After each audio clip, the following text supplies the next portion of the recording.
Hi, this is Mrs. Barnwell, and I wanted to take a few minutes to give you a quick run through of the type of feedback that I can provide you on any of the assignments that you may submit. I have the opportunity of presenting to you a test student form, so I have a way of going in and seeing the screen the way you guys would see it as a student, and I know that I'm in my test student view because my screen is outlined in pink. So I have a test student that I have uploaded an assignment for, and I went in and I graded that fake assignment so that you could see where the different comments were located and where you can receive, where you need to look to receive the feedback that I've provided you about your real assignments.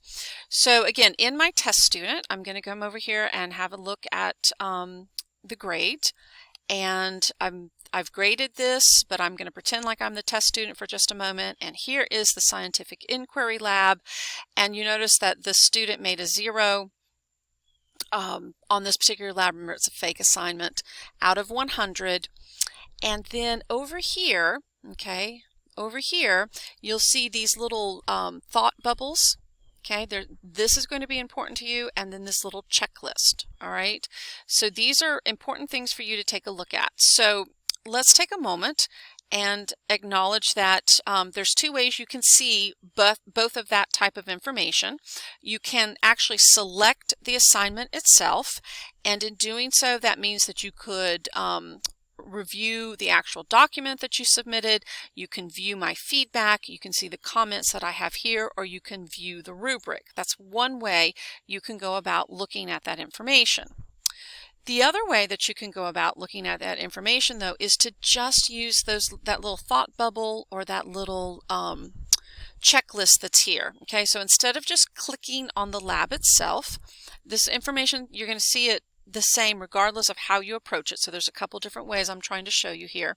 The first thing I'm going to show you is the general comment. Okay, so this would have been the generalized comment that I provided, but if you notice that this does not provide all of the detail that many of you might be looking for. All right, so this would just be that end of the rubric, end of the comment section where I'm giving you some very generalized feedback. What some of you need to be taking a look at then, though, is this little checkbox that's right here.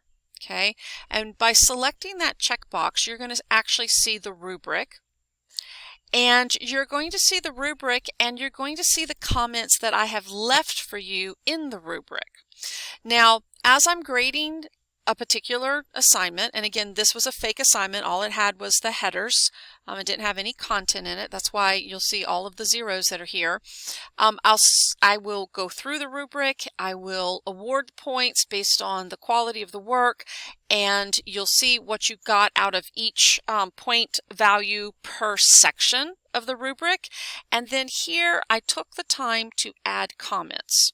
So this is going to be specific comments that I have for you concerning that section of the rubric and that section of the assignment.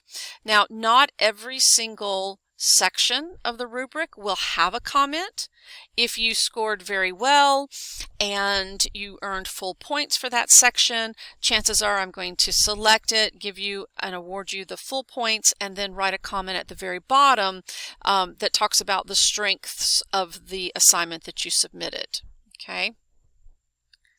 So again, there you see individual comments that I have added. I've purposely gone in and added. Not every single one will have a comment.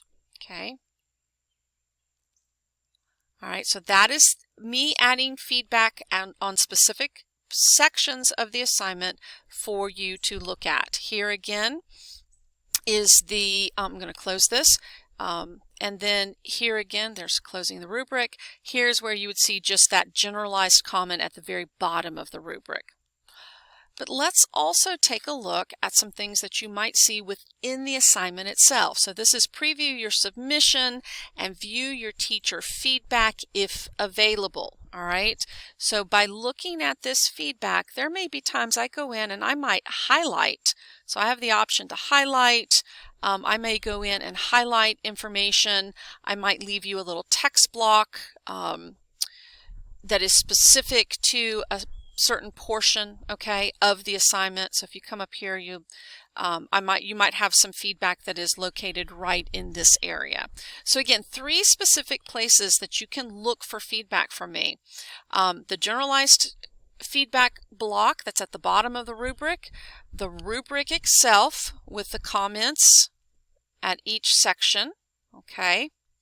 And then if there is feedback that I give you within the document, you can find that feedback by viewing this feedback button right here. So lots of different places to look. I may actually give you an audio comment. I may attach a file for you. I do that a lot with FRQs if I feel like there's something I need to address with regard to the FRQ task verb, reminding you the difference between identify, define, and explain. So those are all the different places that you can look, and if you have additional questions, please do not hesitate to reach out and ask. Thank you for listening. Bye.